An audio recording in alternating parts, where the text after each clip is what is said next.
It's Saturday, August 23rd, and before I start this video, I just wanted to tell you, if you're a beginner, Eastern red cedar should be something that you try to make a bow out of later on after you're experienced. They have a lot of knots. They tend to be brittle. You could fire harden them if you cut a fresh tree down. Sometimes that makes them brittle. Sometimes, if you don't hydrate them enough. They're very challenging, okay? Every once in a while you'll get an Eastern red cedar that when you peel that bark and cambium off, you have such a pristine back. It looks beautiful. There's no dips. It's nice and smooth and beautiful, and you kind of know that that's the stave that you're going to make a unbacked bow out of. But I have a friend, we're making these bows from his property, and I honestly believe the one I picked for him, the good one, that's definitely going to make a bow. The other one that I'm rawhide backing has a dip on the side, and my antennas go up. I kind of felt I shouldn't rawhide back it because it's going to break there, but I'm going to rawhide back it anyway, just to show him, twice how I'm rawhide backing these bows. Okay.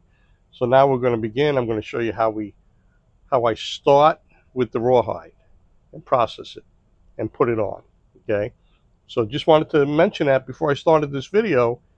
If you're going to start as a new bowyer, I would say find something like hickory, where in the spring or during the summer, where you could peel the bark and cambium off, lay out a bow, make a bow, fire harden it, and you're going to get a great bow. Eastern red cedar, Juniper is a challenging wood for somebody, and you really shouldn't start out with it. Okay. Now, I made a couple of bows. I broke a couple of bows. That's the way it is. After a while, when you start making bows, you want to try different woods. And Eastern red cedar, I just happened to make a couple of bows with, and I'm kind of done with it after this. I'm going to stick with all the other woods. Okay. It's a little challenging. And I have two Eastern red cedars from a friend's property that's going to be rawhide back today. So I want to show you the experience of what I'm doing to prep the rawhide backing. And my friend chose not to be on camera, which is okay. Not social media. He don't really go on social media or anything. But the other bow I'm going to prep, I'm going to show you. So this is actually deer rawhide. And what that is they take the deer skin, they remove the hair, and it's stretched out and dried, not tanned. Okay, so it's raw hide that has been scraped clean as possible, and dried and cut into strips. So this happens to come from twistedstave.com, Clay Hayes'. A lot of people sell this. I just always go to Clay Hayes' site because he always has the nicest pieces of rawhide. And one side is really beautiful, pristine.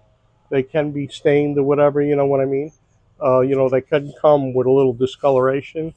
I picked the nicest of three that I bought to prep for this. And this is the fleshy side. This is the side that's on, that the flesh is on. And what we're going to do is we're going to sand it. If it was really bad, we could scrape it off. We use a cabinet scraper, not a drawer knife. And sand it. We're going to sand this. These are so nice that we're going to sand it. So I have some 100 grit sandpaper. I have a board here, and I'm just going to show you a little bit here, just to show you what it looks like, and then we're going to sand a little bit of this.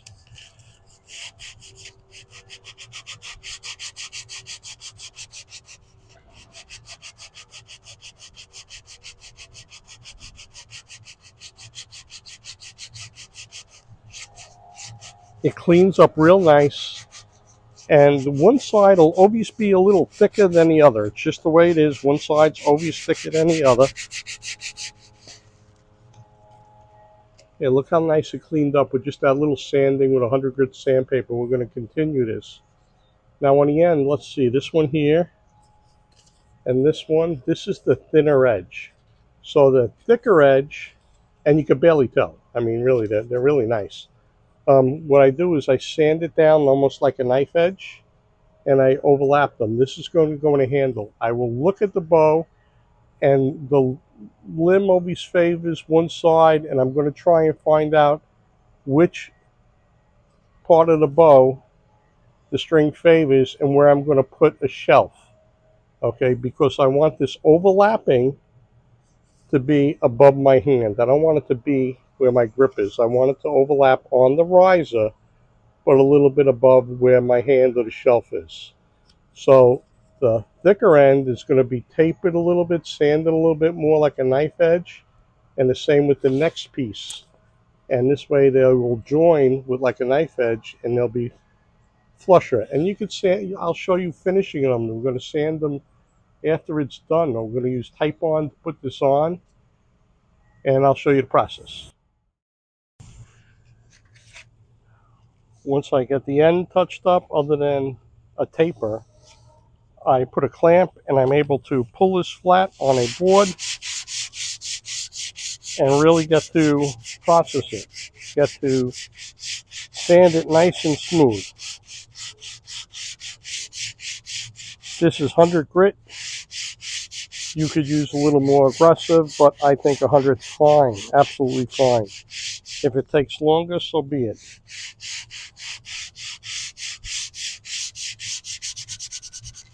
To go back and forth on this rawhide until I get it nice and clean and desirable to where I want. And the 100 grit leaves it scuffed up enough that the glue will adhere to it.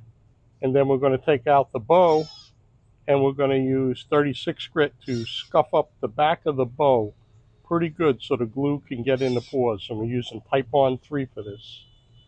I'll show you when this is clean. The end that's going to be over a riser has a nice tapered edge. Okay, that's pretty nice. It's thin. The other side is going to have it too, the thicker part on the other piece. And it's pretty clean. I'm just going to move it down and do the other end. I just wanted to show you. I'll do the second piece of rawhide off camera. Okay, what we have here is a disc, a 36 grit disc that's folded in half. And we're scuffing the back of the bow, the part that's away from you, so the glue would adhere to it with the rawhide strip. The rawhide's been soaking for approximately 45 minutes. It's soft enough now. We're going to take it off. We're going to wring it out. We're going to put Type-On 3 on the back and let that drink up in the bow.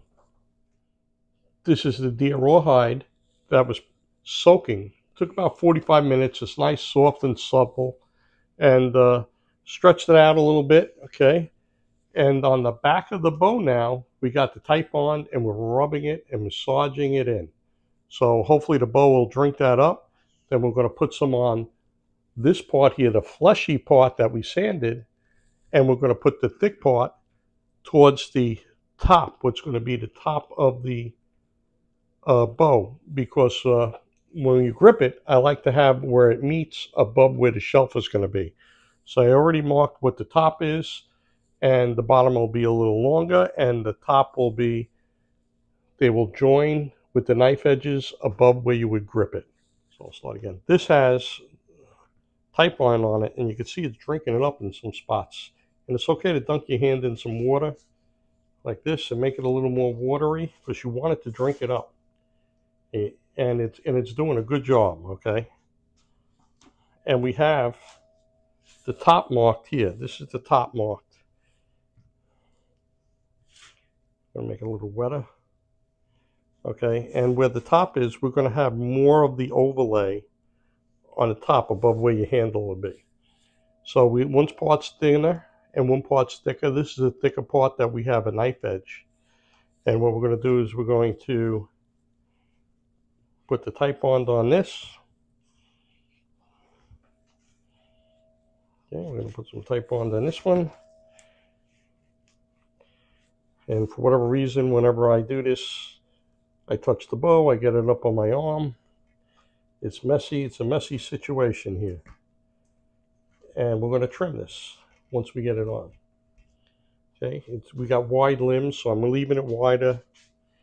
And now here's where we're going to put it. You see the riser. We're going to put it here. It's real simple. There's not much to this.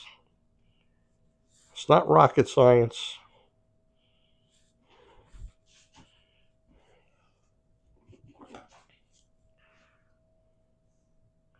We got plenty of room to work with.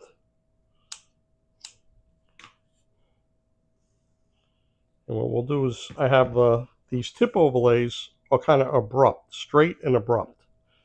And that's it. That's what we're going to do. Like this here. Right, you could use a squeegee, you could use a spackle knife, you could just run it along it to make sure that the glue is out, but I just take my hands and go with the contour. I'm actually going away from the tips because I have it laying on the tips. Okay, and that's kind of it. We're going to get a wet rag. I'm going to wipe this like this. And this part's done. Friend's over is going to do the other part. I'm going to wash my hands and watch him work. Okay, not bad for a day's work. I rewrapped this sinew bow with the deer sinew. One more time with gauze, a little tighter.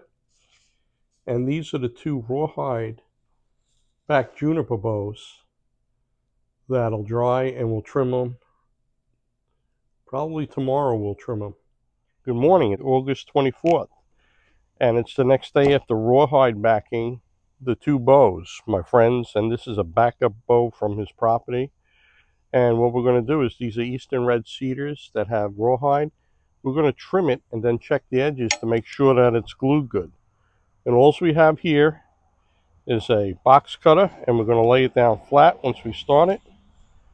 I like to start at the riser, and I kind of push it in and pull it back as I slide it. I don't really slide it straight.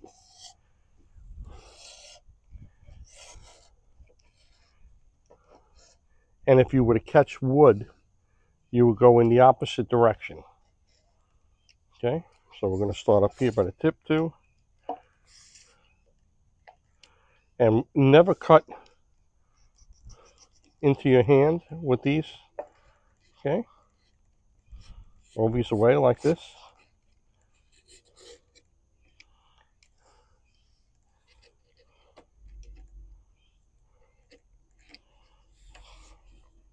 If you're going to cut down that way,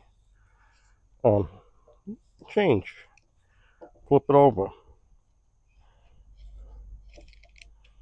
And we're going to sand this. And we're going to sand the edges too.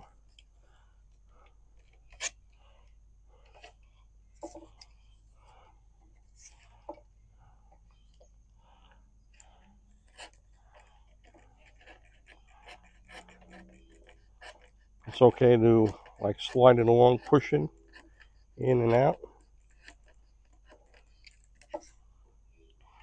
Just check it. You make sure you're not cutting any wood. We're going to sand this anyway, so if you caught a little tiny splinter, you could sand it around it nice. Only trimming it off. Okay, this had a glue patch here. That's what was keeping it from sliding. And we're going to hit the edge on a belt sander quick and clean it really nice. Okay, so let me show you. I won't bore you with this, but I had to take off an edge to show you. With the utility knife, the box cutter, kind of go in and out, slide it along flat. Okay, let me go this way quick.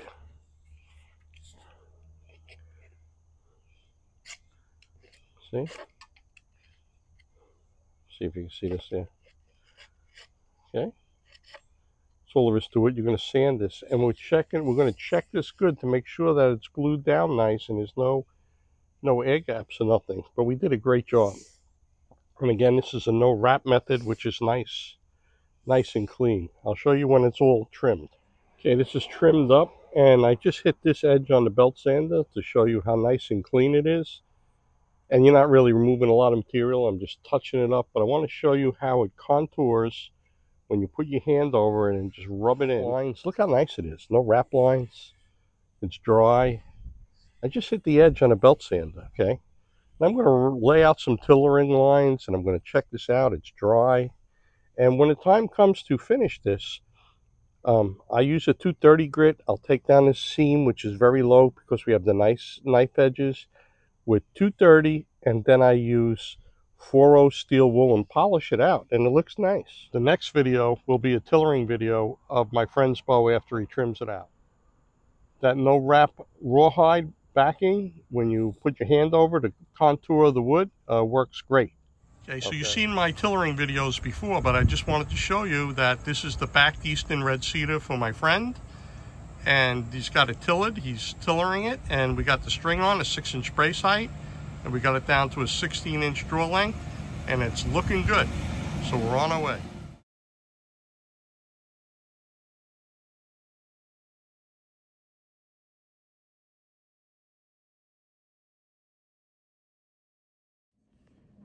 The eastern red cedar is finished. My friend got 23 pounds at 27 inches, so now he has a bow from his property that he made with rawhide backing, and tomorrow he's coming over and I have a hickory stave that he's going to tiller and make a hunting weight hickory bow with. So he's doing well, and we're going to make a hunting weight hickory bow tomorrow.